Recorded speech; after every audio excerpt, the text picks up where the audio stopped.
My dog and I found a demon in the Arizona desert. By Darthvarda. The Superstition Mountains, to be exact, which around here are just called superstitions. They stick up from the dirt and dust like a dragon's back molar, thick, otherworldly, sinister. There are stories about this place, legends of lost Dutchmen and laws of hidden gold. And many people have spent a good deal of time out here digging and climbing and spelunking trying to find it, claim it. Me being one of them. Now, I've been up the superstitions a couple of times before, sometimes alone, sometimes with friends. But the day I discovered the demon, I was with my dog, Charles. We were, like all those who came before us, looking for the Lost Dutchman's gold mine. A place said to hold all the riches you could ever want. And, though I thought it was just a silly tale, a reason to get my ass off the couch and go hiking. In a way, and secretly, I wanted it. And I wanted it bad. That day, Charles and I were out from dusk till dawn, surveying the land, hiking around the peaks and the crags, feasting on ill-made sandwiches and the scraps, looking for something unusual and peculiar and shiny. It was nearing full dark when we found it. A small red blip in the rocks. A door. It was rusted reddish, corroded, like it was sick and was rotting from the inside out. I walked towards it, puzzled and intrigued. Besides me, Charles panted and watched me with deep trust. There was something about it, and it piqued my curiosity. And, for some reason indeterminable by me, I just had to know what was inside. As I got closer to it, I realized there was a large angular key sticking out from the exact middle of it, almost like someone had opened it, and, in their excitement, left it there. I reached out tentatively, not knowing what would happen. The door was hot to the touch, almost scalding. I bumped it with the tip of my fingers, and it swung open slightly, revealing an impenetrable darkness beyond, and the faint smell of lilac. I looked back at Charles, who was standing behind me, watching me. He met my gaze and wagged his tail. "Come on," I said, deciding then and there that this had to be it. This had to be where all that gold was hidden. And I found it. We found it. Charles was going to get a big steak tonight. Using a rock, I bumped the door open and clambered inside, Charles close to my heels. After a moment's thought, I reached out and grabbed the key. It was surprisingly cold, and I pocketed it. Almost immediately, the door slammed shut, like someone had pulled it closed. Someone angry. There was a singular hissing noise, the kind steam might make if you let it out of a hole too small. And then, just like that, we were enclosed in complete darkness. Charles was growling, low and insistent. Spooked, I flicked on my headlamp and swung it around the space. We were in a small cave of some sort, with what looked like a rather large tunnel, leading down into the darkness. There were rows and rows of stalagmites and stalactites sticking out of the cave from around us. They looked like barred teeth. From around one of the large stalagmites, or stalactite, I can never tell the difference, a human leg popped in and out of view. It looked small, maybe a woman or a teen's leg, and it was wearing a bright yellow high top covered in blue flowers. Peonies, maybe. "Hello!" The voice sounded different, like none I have ever heard before. Like a man and a woman speaking at the same time, but in harmony. High-pitched and excited. So damn excited. Hello? I know your name. It's... Yeah, I'm not telling you guys my real name. Do you want to know how? My heart pounded its way up into my mouth, choking me, making it hard to speak. Who are you? There was a pause, and in that moment, the steady stream of Charles's low growl overtook the space. Oh no! Dog? The voice paused, then spoke again, its voice dropping in pitch faster than my stomach. I think you should run now. Not wanting to take my eyes away from the foot, I felt behind me with my hands, trying to find the borders of the rusted red door. But I couldn't. Finally, I turned and saw that it was gone. The damn thing had disappeared. A sick laughter boiled up from behind me, pouring over me, drenched me with fear. Beside me, Charles started barking a loud, mad bark. Fully panicked now, I turned and focused on the only opening I could see, that long, dark, perfectly carved tunnel. It went down, down, down into the darkness beyond. Come on, Char! We took off, and as we ran, the laughter never got farther away, but stayed right there behind us, as if it was coming out of the goddamn walls themselves. The tunnel went all the way down into an enormous room with high, angular walls. It was so big I couldn't see where anything ended. Charles and I rounded the corner and my heart fucking stopped. Voices, male and female, echoed up to me from the rear of the room. Then, as I watched, 2 people appeared out of the darkness before I even had time to react. I stood there, Charles by my side, out in the open until they noticed me. They were talking about something. In retrospect, the guy was saying, I still think we should have apologized about the dog. She'd wait to die. Guy is probably still in shock. Yeah, the girl interrupted. But you saved his life, and cleaned up. And that's what matters, not that... Who the fuck are you? They both stopped short, seeing me standing in the middle of the tunnel. And it's what they were wearing that made me hesitate more than anything else. The guy was decked out in, and I mean this in the most literal way possible, full tactical gear, complete with some sort of night vision goggles, gas mask combination. He was also inexplicably holding a broken guitar. The girl, who looked to be in her 20s, maybe older or younger, was wearing a ratty, muddy bosom shirt, ripped shorts, and green flip-flops. I looked between them, not knowing what to say. Instead, Charles took the tentative step forward and made the first comment. A small woofing sound, curious and yet surprisingly blunt. He was looking directly at the girl. What the fuck are you on about? She looked directly back at Charles. The guy and I looked between them for a moment. Me confused, he amused. And then the guy looked up at me and said, No, seriously, how the hell did you get in here? How are you alive? His voice slightly muffled by the mask.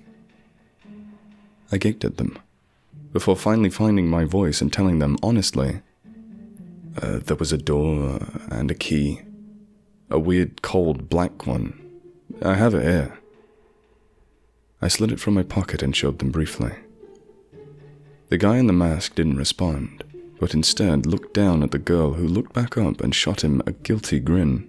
He shook his head and looked back at me. And you're okay? Yeah, I said. But alive? What do you mean by that?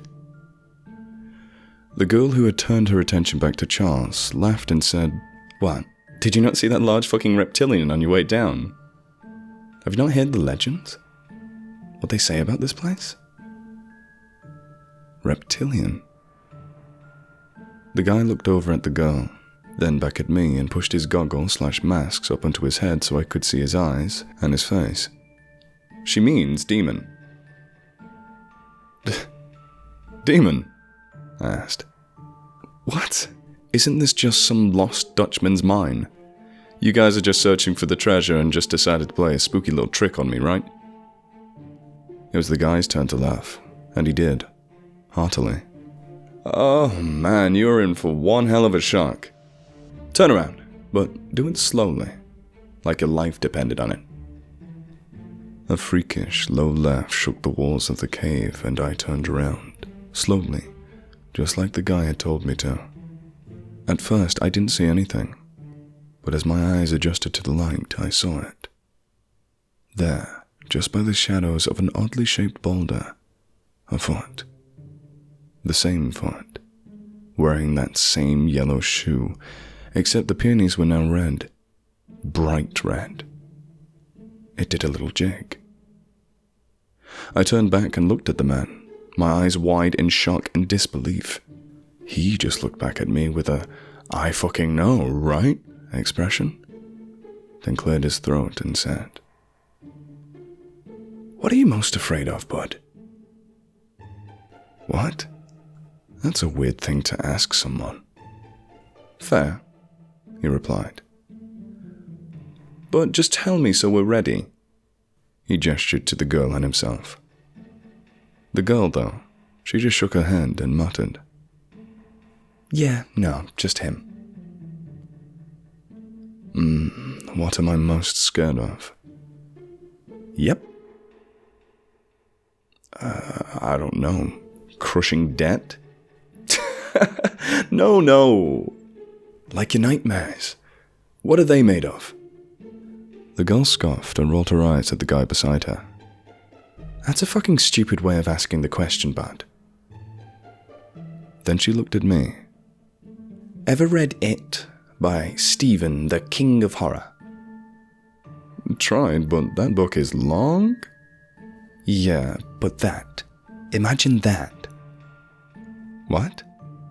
It. What? The guy cleared his throat, obviously wanting to help. Wasn't there the same thing in that book with the wizard boy messiah? It was the girl's time to laugh. Harry Potter and, yeah, the boggart. But where do you think she got that idea from, huh? The guy shrugged, looking at her straight-faced, then with sarcasm. Oh, I don't know, maybe they both got it from all that demonology and lore and mythology shit we just spent hours reading. Because, you know, it's a basic human archetype of fear itself. The girl made an angry sort of growl noise at the guy, then turned back at me and said, It's a goddamn thing that changes into whatever you fear the most. Aliens, reptilians, deadites, Nazis, giant bugs, werewolves, that kind of shit. I guess you could call it a demon. Werewolves, eh?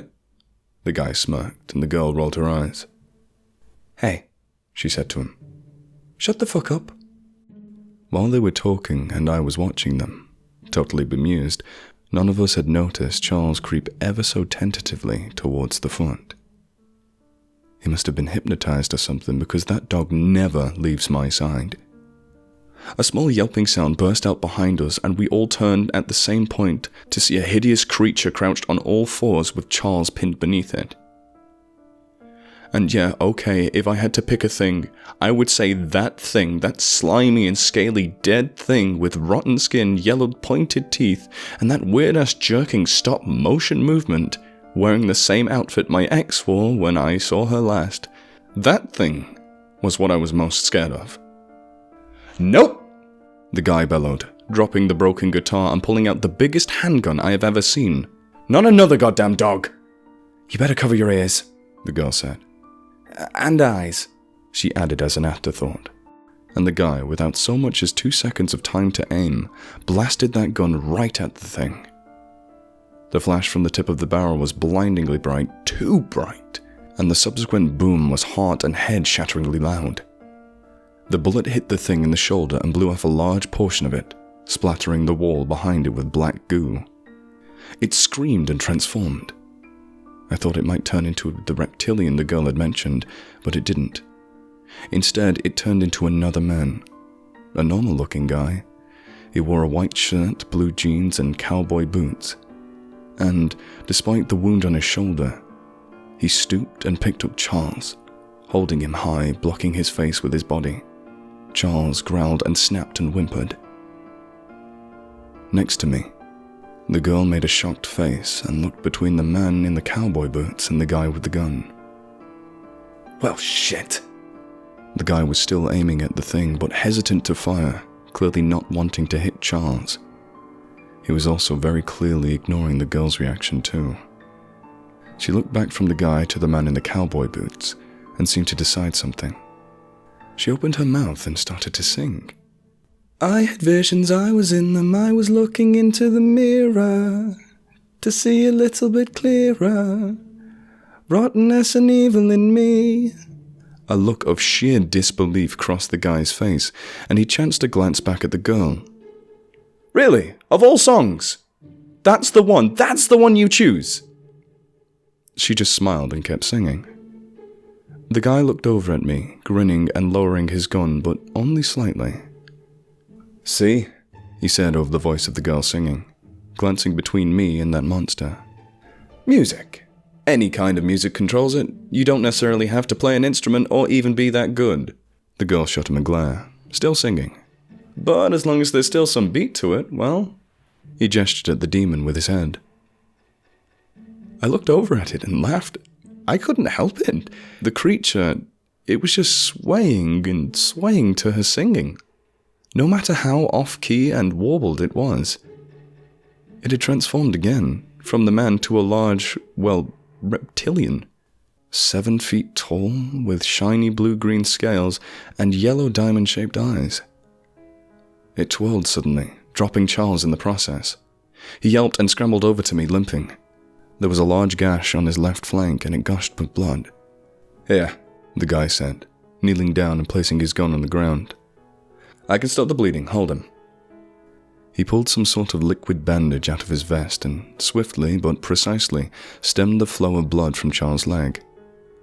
I thanked him, then looked back up at the girl, and that thing, slightly afraid but more amused. She was still singing, but she was doing something else now. Dancing. Right up next to the reptilian, who was now wearing a cowboy hat and a ridiculously campy grin. Dancing with your demons, eh? She nodded, still singing. I looked over to the guy. Kinda poetic, huh?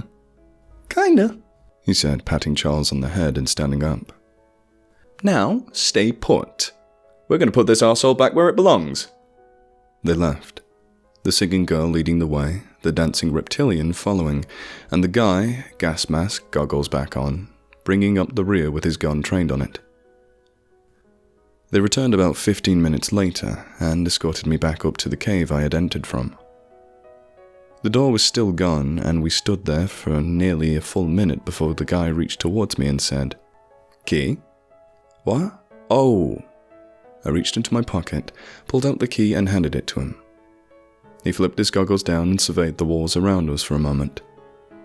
Suddenly, he strode forward and stuck the key straight into the bedrock and turned it.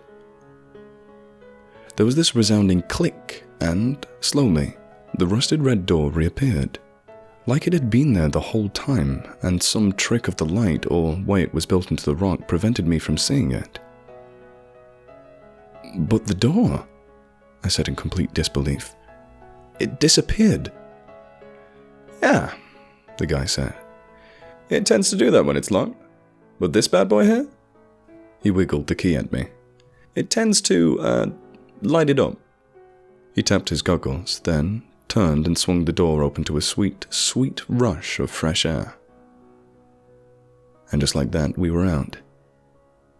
Between us, the guy and I got Charles down the mountain, while the girl trailed behind, humming snatches of that song ever so often. We stopped near one of the trailheads, where 3 cars were parked. The moon was high in the sky, and there was a slight, cool breeze blowing in from the west. Above us, the stars twinkled mischievously, like they knew deep, dark secrets they were just bursting to spill. I was still carrying Charles, who whimpered slightly, and the guy glanced sideways at him with a look that can only be described as concern on his face. He turned to me, digging for something in one of the front pockets of his black vest. Here, he finally said, pulling out a wad of paper. Get him looked at. He nodded to Charles. Let me pay for it. He handed the wad of paper to me and I looked down at it, seeing immediately that it was at least 2 dozen $50 bills. I looked back up at him. Really? It's just money. Get yourself something too. Try to forget about that. He gestured to the rusted metal door with his hand. The girl looked over at him imploringly. Oh, can I have some money too? He laughed in the girl's face and said, shut up, then looked back at me. Forget about this place, okay? Don't tell anyone about it or about us. They might come looking for answers. It's not safe. And we wouldn't want anyone getting in the way down there. He paused, thoughtful, then added, I mean it. Then, to the girl, he said, come on. And they turned towards the black car. I watched them for a few seconds before yelling, wait, what exactly is down there? The girl huffed and climbed into the passenger seat. But the guy, well, he turned back, grinning widely and said something with a small wink. And it was the way he said it. All of it. Playfully, enticing, like what he really wanted was for people to go out and explore and find out the truth for themselves. It was how he said it that made me finally decide to write this all down and share it with you all. I think that's what he really wanted. What did he say? He said, why, it's the gateway to hell itself.